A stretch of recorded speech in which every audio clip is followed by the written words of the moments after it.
It was Marx who pointed out that in order for class society, capitalism, to move to socialism, which is a transitory stage on the way to communism, that is classless society, this could only be achieved by going through a stage in which society was dominated by its working class, means the dictatorship of the proletariat.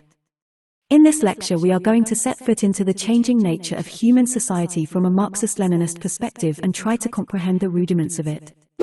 But before that, please subscribe our channel for more informative videos and do not forget to hit the bell icon.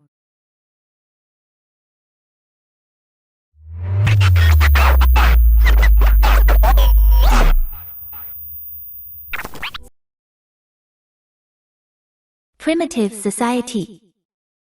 In the period called primitive communism, what was produced was owned in common. However, this period was based on a low level of technique, which meant that all labor activity went on producing for immediate needs.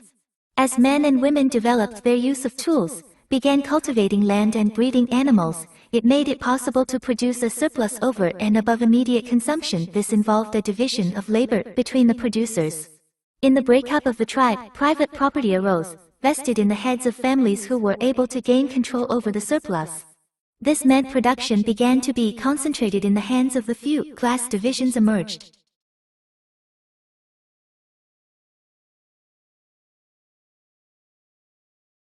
Class society.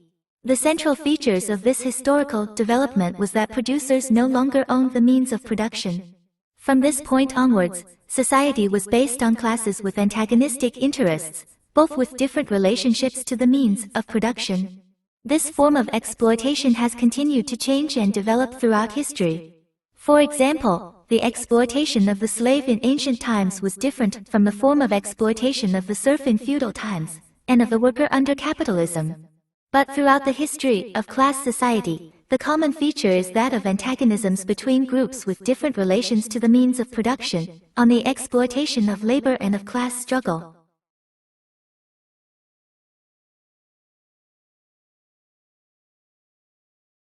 Socialist production.